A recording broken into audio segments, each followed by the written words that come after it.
are y'all doing? How are y'all feeling? If you are new here, I am Raina Swan, aka what? Big Raggedy. Okay, I know that's right, period. So today, guess what, y'all? I finally got in touch with McMahon and I was able to find my ARCs. Y'all, it was in a whole different email. If you follow me on Instagram, you already know what's up. You already know what happened.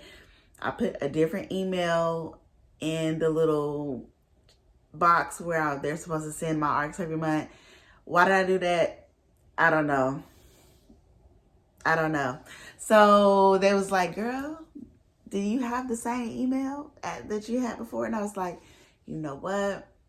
You might be onto something. I checked my other email and sure enough, all my ARCs was there. So this whole time I've been ARCless. I ain't really been ARCless. They just been in a different email. So today we're going to do a little ARC taste test for head cases. And I'm really excited. This book comes out January 27th. So we are right on time, honey. Okay. And this is supposed to be like the breakout series of the year. This is supposed to be really, really good. Okay. Okay. This is supposed to be really, really good. Okay. So Head Cases by John McMahon. McMahon? Child. Pronouncing last names have never been my strength. So let's see what this book is about, okay? So FBI agent Gardner Camden is an analytical genius with an affinity for puzzles. He also has a blind spot for the human side of investigations, a blindness that sometimes even includes people in his own life, like his beloved 7-year-old daughter, Camilla. Gardner and his squad of brilliant yet quirky agents make up the Patterns and Recognitions PAR, P-A-R, unit, the FBI's hidden edge, brought in for cases that no one else can solve. When DNA links a murder victim to a serial killer long presumed dead, the team springs into action. A second victim establishes a pattern, and the murderer begins leaving a trail of clues and riddles, especially for Gardner. And while the PAR team is usually regulated to working cold cases from behind a desk, the investigation puts them on the road and into the public eye, following in the footsteps of a killer. Along with Gardner, PAR consists of a mathematician, a weapons expert, a computer analyst, and their leader, a career agent. Each of them must use every skill they have to solve the riddle of the killer's identity. But with the perpetrator somehow learning more and more about the team at PAR, can they protect themselves and their families before it's too late? With an enigmatic case that will keep readers on the edge of their seats, and a thoroughly engaged ensemble cast, John's Head Cases is a triumph. All these okay. Let's just listen to it, okay? So the first chapter is about 16 minutes long. The second chapter is 5 minutes long. So if the first chapter is good, we might get into the second chapter. Let's just see, okay?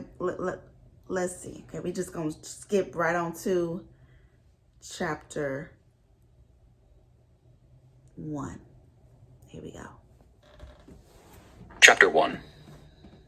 Riddles. Those are my specialty. That is, when I'm not studying patterns or decoding enigmas. Some might say that solving puzzles is all I'm good for. That leaving my desk in the Jacksonville office of the FBI to interact with real people is not the best use of my time or talent. And I would agree with them. I stood beside my rented Toyota Avalon and stared at the yellow, one-story ranch home. Hella impossible, a voice came from over my shoulder. I glanced at my partner. Cassie Pardo is a petite 5'3", but has the propulsive energy of 1,000 suns. She also uses the slang of a 19-year-old. Nothing's impossible, I said. Cassie closed the manila folder that her head had been buried in since we left DFW Airport. As we drove here, she had been handicapping the odds on what we were about to see. 1 in a million? 1 in 2 million? A deputy walked over. He was 40-ish with a comb-over the color of wheat and an Adam's apple that protruded 14 millimeters from his larynx. Ryan Hollings. He reached out his hand. I stared at it. Over 200 bacteria thrive on each square inch of our palms. Gardner Camden, I said, shaking. I'm not OCD, I just know things like this. I pointed at the yellow house. Your victim, I said. How exactly was he found? An employee from Ashland Gas was checking the meter, Hollings said. Glanced through the slider and saw blood. Called us. Cassie popped a piece of chewing gum in her mouth. She was 29 and wore a tailored black jacket over gray slacks. And you ran the man's prints, she said. Saw Agent Camden's name? Hollings nodded, and we followed him across the lawn. I Googled you two as I waited, he said. Saw you were the ones who found that 6-year-old in those caves down in Sonora. That was big news here in Texas. The case he referred to had been solved 13 months ago, with Cassie and me at the helm. Not sure if you remember how crazy that was, Hollings kept up. Folks were setting up phone banks and doing grid searches. You two came along and bam! There were traces of an anhydrous carbonate on his father's shoe, I said. Hollings scrunched up his face. The kid rescued from those caves, Cassie clarified. There are only 9 places in the U.S. where that mineral has been mined, I said. Only 1 in Texas. Well, goddamn, man, Hollings shook his head. That's what I'm talking about. The deputy had a deep voice, and I pictured a book. A study of laryngeal prominence, page 52, right side. An illustration of an Adam's apple, along with a statistic about baritones. We got to the front door, and Cassie took out 2 sets of purple nitrile gloves. She snapped a pair over her olive skin and retied her brown hair into a tight ponytail. No one's been inside? She asked, handing me the other set of gloves. Just me and medical, Hollings said. He pushed the screen door open with the steel toe of his boot, and I studied him. 2 inches shorter than me and stocky. I have more of an athletic build, 6'1" with curly brown hair and blue eyes. Cassie pointed at the open door, her lips forming a smile. Age before beauty. I evaluated the statement, then walked exactly 5 feet inside and stopped. The place had an open floor plan with an island situated in the center of a combined kitchen and living room. A pool of blood spilled out from behind it. A man was crouched there, a disposable crime scene coverall wrapped around his wide frame. You two must be the Federals, he said. He weighed roughly 280 pounds, and his hands went first to his knees and then his hips as he stood. Terry Ward. Dr. Ward? Cassie asked, confirming we were speaking to the medical examiner. That's what they call me. The doctor had blinked when Cassie asked the question, and my eyes moved to his medical kit on the kitchen counter. It looked like a cleaned-up tackle box, once used for fishing.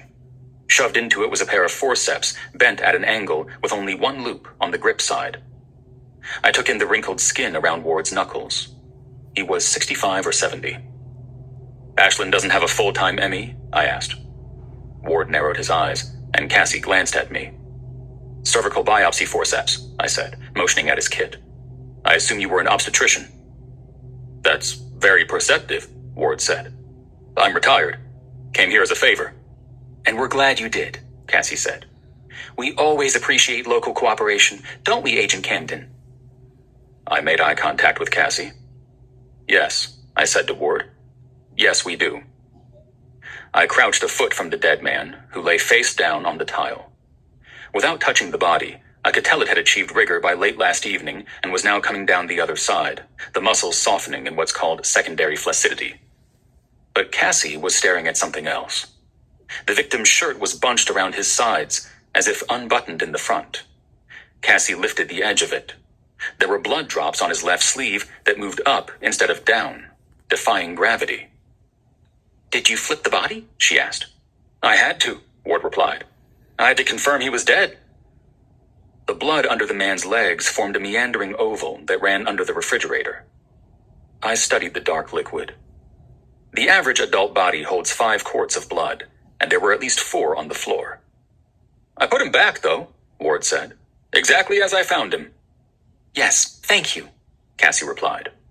Her brown eyes connected with mine, and her lips turned up. I smiled back. Ward had turned the body to inspect the man and then laid him back down, redunking him in his own blood. I placed one hand on the victim's shoulder and the other on his waist, pushed him until I had his body up on its side, like a book on a shelf. Stared at a face I knew all too well. Ross Tignan. A man I had hunted years ago. I had only stopped hunting him because he turned up dead. Years ago. The screen door clicked, and Hollings took 2 steps inside. So you knew the guy? He asked. The dead fella's got a history with y'all? Statistics filled my head. The 3 women Ross Tignan had murdered back in March of 2013. The precise depth in centimeters his knife had plunged into their skin. "'Cause the computer spit out his name when we took his prints," Hollings went on. "Then we saw the confusion with him being listed as dead already." Confusion was the wrong word. 7 years ago, Cassie said. Ross Tignan was the primary suspect in 3 murders in Florida. Then a fire broke out in his home. An image formed in my head. Ross Tignan's wife, Beverly, being pulled from the blaze, her face soot-covered and her curly blonde hair singed a charcoal color. But her husband did not appear to have such good luck. I remember examining the stretcher that ferried Ross Tignan's burned body out to the coroner's van. "I'm not following," Dr. Ward said. "Your suspect, he was in that fire?" I pictured the stretcher, Tignan's body atop it. "There is a pose the human body takes when it has been scorched," I said to Ward. "The muscles constrict, hands drawn close like a boxer about to throw a punch. Pugilistic is the word coroners use.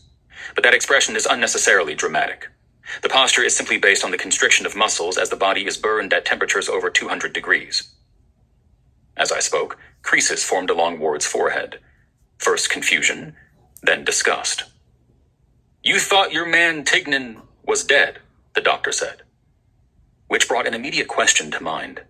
If Ross Tignan had been killed yesterday here in Texas, whose body had we found 7 years ago in the Florida fire?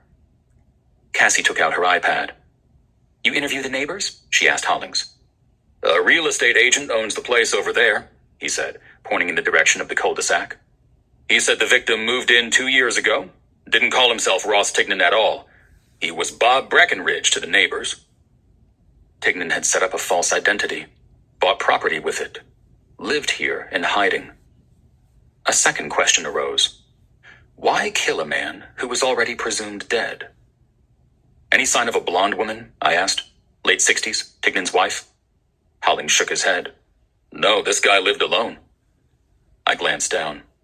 The victim's dress shirt was unbuttoned and spread open, revealing the source of the blood. A cavity had been carved between his xiphoid process and his waist. My eyes moved up to Tignan's chest.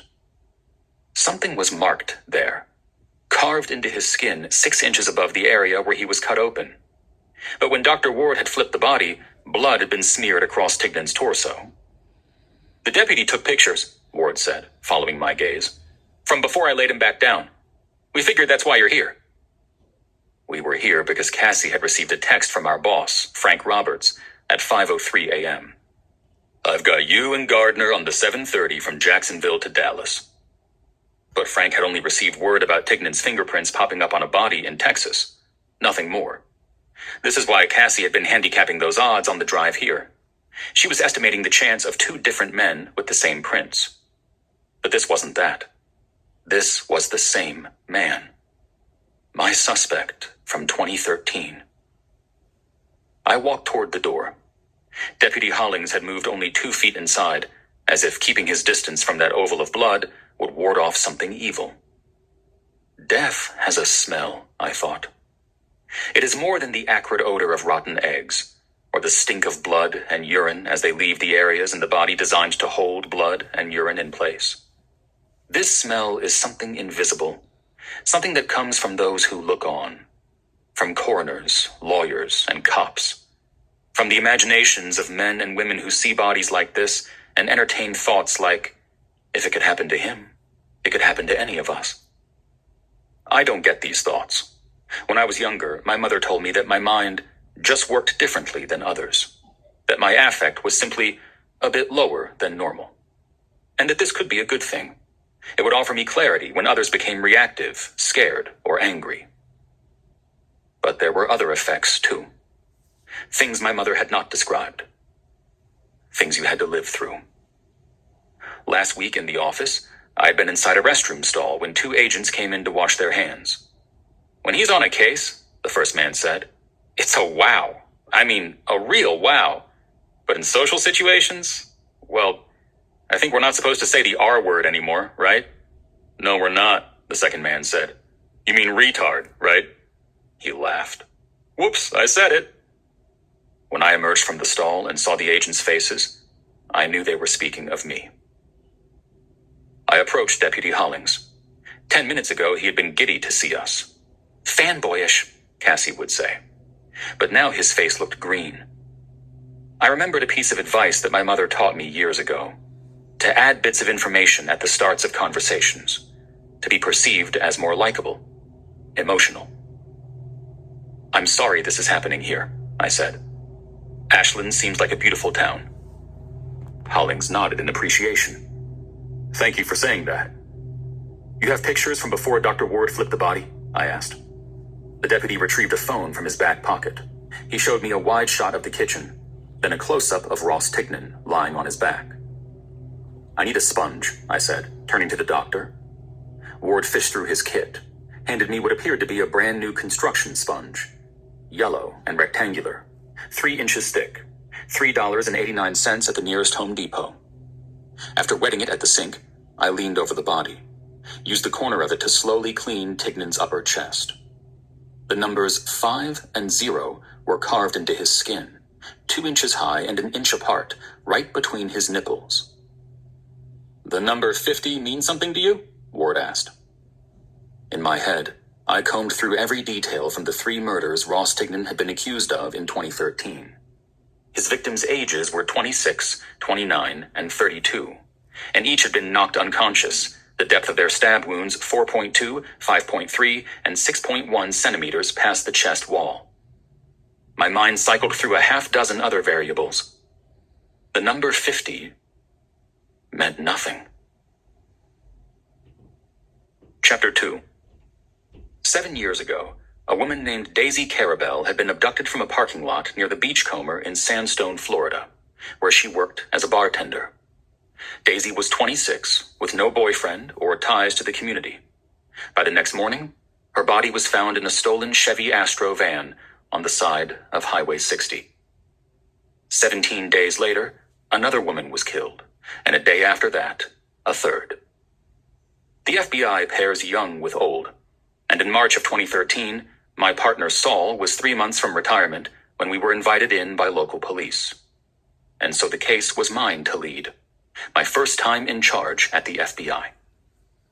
We arrived in Sandstone on a Tuesday afternoon. By Thursday night, we had narrowed our suspect pool to one man, Ross Tignan, the man who owned that stolen Astro van. As I interviewed Tignan, I'd found a thread that local police had missed in their initial questioning, and I kept pulling. By late that night, I woke a judge up, got an arrest warrant signed, and called in support from SWAT. But as we arrived at Tignan's house, the place was engulfed in flames, and we were lucky to get his wife Beverly out. The next day, the case was over, and the result deemed a success. A serial killer was dead, all without the expense of a trial. Or so it seemed. I glanced at Ross Tignan's body on the kitchen floor, then stared into the sink 2 feet away. A hard plastic container bore the words "Magic Bullet," the remains of something blended visible inside. "What are you thinking?" Cassie asked. "Soft food," I said, recalling a detail that helped us identify the body in the fire in 2013. "Cass, check if the victim is missing teeth, a molar on each side." Cassie crouched by the body. She reached a gloved hand into Tignan's mouth and scuttled around, lifted out a pair of partial dentures. Below where the dentures had been, on each side of the victim's mouth, was a black gap toward the back. "Savage!" Cassie exclaimed. It was an expression she used in 3 different ways, more often than not to describe the craziness of her 20s, her savage days, as she called them. But today, I knew to interpret the word more literally. The body in the 2013 fire had been charred beyond all recognition, the skull bashed in from a fallen beam. But we had found a pair of molars loose at the rear of the mouth. An FBI forensic odontologist had extracted DNA from their pulp and verified that the molars had come from Tignan. So he yanked out his own teeth back then? Cassie said. Then hid them in a stranger's mouth, I replied. When one thing is not as it seems, look for more. I stared at a small mark between the numbers 5 and 0 on Tignan's chest. A cut? A sharp but tiny slice? Using a gloved finger, I pressed on the area. A bead of pus bubbled up through the hole, forming a small dot between the numbers. Blood may have come earlier, but now the body was drained of nearly every liquid. 5-0, Cassie said. Like cops? I took out my phone. Frank had sent us here because I was the lead on the case 7 years ago. The FBI wanted someone to visually verify if this was Tignan. But these days, I work for a unit in the FBI called PAR, for Patterns and Recognition. There are 4 of us in the group, and we are brought onto cases only after others in law enforcement have hit an impasse. Our job is to identify peculiarities in cases that have stalled, to solve puzzles and highlight new theories. Then we hand the cases off, either to a team in Virginia or to a field office. We do not travel, and we do not interact with local law enforcement or the public, making this morning's trip unusual. I brought up the messaging app on my phone to text Frank. It's Tignan. I hesitated, staring at the 5.0 on his chest, my mind itching at some thread that I couldn't grab. Something was wrong with this scene. I felt it, but I kept typing. Back from the dead, and now dead again. What do you want us to do? Chapter 3. All right. That's enough. What do y'all think about that? Okay. Chapter 1 was a bit slow for me. I could tell it was starting to heat up midway. But I wanted to continue on into chapter 2 just to see if the pacing that we got in chapter 1 would be the same in chapter 2. 2 kicks it up a little bit. I am not a slow burn person, so once you start getting into hella details, and I just start to zone out. So I just wanted to make sure, okay, what are we getting into for chapter 2? Because I can't sit through a gang of detailed things that aren't going to amount to a pile of llama beans in chapter 20. So I just gotta make sure it makes sense for me. It was cool. I think that I'm hoping that the author does not throw Cassie's youthfulness in our face of the whole entire book with her using slang and all of that. I want to understand Cassie's character a bit more, other than the fact that she's young and she likes using all these, phrases that are in style, for lack of a better word. So yeah, it was cool. I feel like it's gonna get more and more crazy as we continue. That man Ross yanking out his teeth to throw them off, nuts. Wasn't expecting that. I was like, okay, well, how did they even think that was him in the first place if they, what was going on? But then when they said oh, that man yanked out his own damn teeth, I said, oh, he was a psychopath. Anywho, I hope you guys enjoyed this arc taste test. I do have some other arcs on here that I'm going to show you guys real quick, just so you guys can put in the comments if you guys want to hear them. So I have Johnny Careless, and I have Needy Little Things. I already read the ebook for Needy Little Things, but I haven't listened to the audio, so I don't know what the audio sounds like. So that would be something I would be interested in doing if you guys wanted to do an arc taste test for Needy Little Things. I also have Listen to Your Sister, that I'm excited to get into. So just let me know if there's anything that you've seen here that you want to hear. So yeah, go ahead, take a screenshot. Okay.